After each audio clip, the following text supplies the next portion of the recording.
రాయలసీమను హార్టికల్చర్ హబ్గా మార్చాలనే ప్రభుత్వ నిర్ణయానికి తగినట్లుగా కడప జిల్లా ఉద్యాన శాఖ ప్రణాళికలు రూపొందిస్తోంది. జిల్లాలో 75,000 హెక్టార్లలో ఉద్యాన పంటల విస్తీర్ణం ఉంది.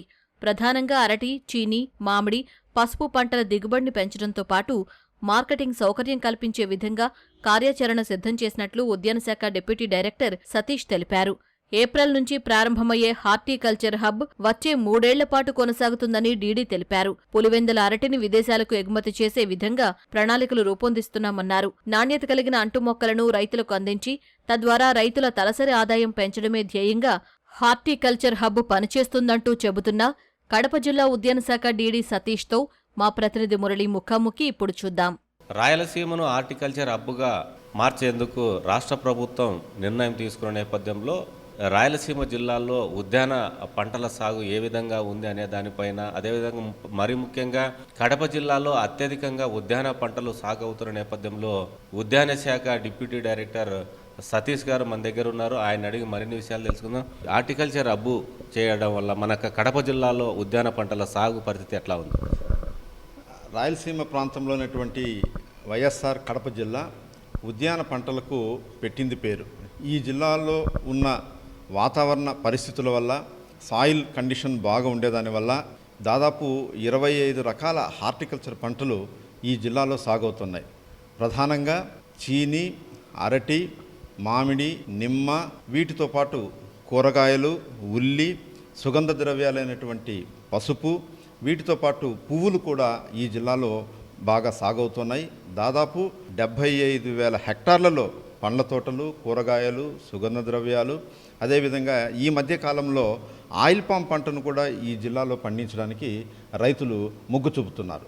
సో దీన్ని దృష్టిలో పెట్టుకుని ప్రభుత్వం మరింత మెరుగుపరచాలి, ఇక్కడ పంటల్ని ఎక్కువగా విస్తరించాలి, నాణ్యత పెంచాలి, ఎగుమతులు పెంచాలి, అదేవిధంగా రైతులకు కావాల్సిన ఇన్ఫ్రాస్ట్రక్చర్ ఫెసిలిటీస్ని కూడా కల్పించాలన్న ఉద్దేశంతో రాబోయే 3 సంవత్సరాలలో మనం దీన్ని హార్టికల్చర్ హబ్గా క్రియేట్ చేస్తూ రైతులకు మంచి ఆదాయాన్ని ఇవ్వాలని చెప్పేసి ప్రభుత్వం ప్రణాళికలు రూపొందిస్తుంది. ప్రభుత్వం నిర్దేశించినటువంటి ప్రకారం హార్టికల్చర్ హబ్ చేయాలంటే మీరు ఎలాంటి ప్రతిపాదనలు ప్రభుత్వానికి పంపారు? ప్రభుత్వం ఎలాంటి నిర్ణయం తీసుకునేటువంటి అవకాశం ఉంది?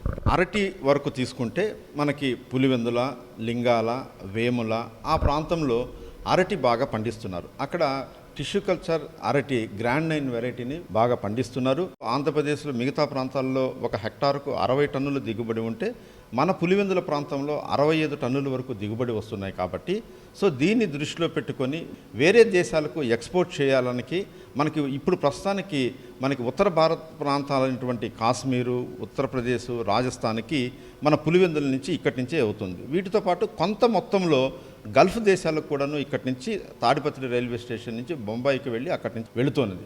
సో దీన్ని ఇంకా మరింత ఎక్స్పోర్ట్స్ని పెంచాలని చెప్పేసి రాబోయే ప్రణాళికలో దీన్ని ఒక ప్రధాన అంశంగా చేర్చడం జరిగింది. పులివెందుల ఏరియాలో అరటితో పాటు ఈ చీనీ అంటే బత్తాయి అంటాం, ఈ పంటలు కూడా ఎక్కువగా సాగు చేస్తుంటారు. అంటే ఈ అరటి మార్కెట్ ఎట్లా ఉంది, చీనీ మార్కెట్ ఎట్లా ఉంది, రైతులకు దిగుబడి ప్రకారంగా చూసుకున్నట్లయితే వాళ్ళకి మార్కెట్ సౌకర్యాన్ని కల్పించడంలో ఈ హార్టికల్చర్ హబ్లు ఏమైనా ప్రత్యేకమైనటువంటి చర్యలు తీసుకునేటువంటి అవకాశం ఉందా? అరటికి ఇది ఒక క్లస్టర్ లాగా ఉంది కాబట్టి సో దీనికోసమని చెప్పేసి దీనికి మార్కెట్ అంటూ అరటికి అవసరం లేదు. ఎందుకంటే తోటలో నుంచే వాళ్ళు దాన్ని హార్వెస్ట్ చేసి తీసుకెళ్తారు.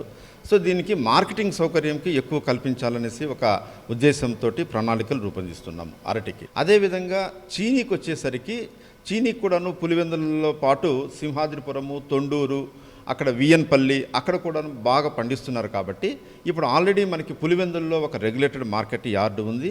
అక్కడ ఈనామ్ సిస్టమ్ను కూడా ప్రవేశపెట్టి అక్కడ జిల్లా కలెక్టర్ కూడా ప్రత్యేక చొరవ తీసుకొని చీనీ రేటును కూడా స్టెబిలైజ్ చేయడం జరిగింది. సో దీంతో పాటు వీటిని ఈ మార్కెటింగ్ ఇంటిని ముందుగా ఫోర్కాస్ట్ చేయడానికి ఏ విధంగా చేయాలి, అదేవిధంగా ట్రేడింగ్ని ట్రాన్స్పరెంట్గా సిస్టమ్ని ఏ విధంగా చేయాలన్న వాటి మీద కూడాను చీనీ మీద కూడా మేము ప్రత్యేక దృష్టి సారిస్తున్నాం. ప్రతి సంవత్సరము మనము క్రాప్ బుకింగ్ అనేది చేస్తున్నాం. సో దీనిలో ఫాలో ల్యాండ్స్ ఎక్కడెక్కడ ఉన్నదన్నది కూడాను ముఖ్యంగా మనకి పోరుమామిళ్ళ, ఎస్ఏకేఎన్, మైదుకూరు ఆ ప్రాంతంలో కూడాను, బద్వేలు ప్రాంతంలోను ఆ ప్రాంతంలో కూడా కొంత మనము ఫాలో ల్యాండ్స్ని ఐడెంటిఫై చేయడం జరిగింది. సో ఇక్కడ అవగాహన కార్యక్రమాలు కల్పించి క్వాలిటీ ప్లాంట్ మెటీరియల్ ఇచ్చి కొత్త తోటల్ని మనం తీసుకురావడానికి ప్రత్యేక ప్రణాళికలు రూపొందిస్తూ ఉంది.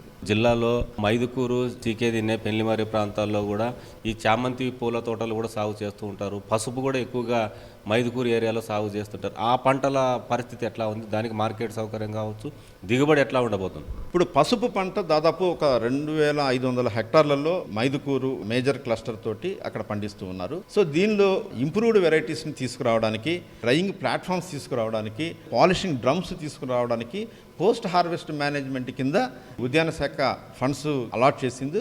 సో ఆ దిశగా మేము దృష్టిలో పెట్టుకునేసి మేము చర్యలు తీసుకుంటూ ఉన్నాం. పూల దగ్గరకు వచ్చేసరికి మనకి 1000 హెక్టార్లకు పైగా ఈ జిల్లాలో మేజర్గా మనకి చామంతులు పండుతూ ఉన్నాయి.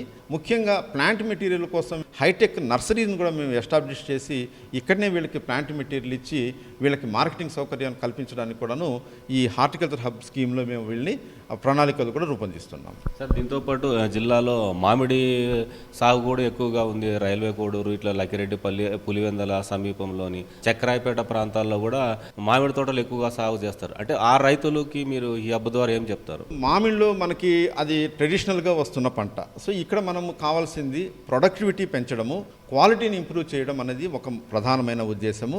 అదేవిధంగా ప్రాసెసింగ్ సైడ్ కూడాను వీటిని దృష్టి మళ్లించాలన్నది ఒక ఉద్దేశం.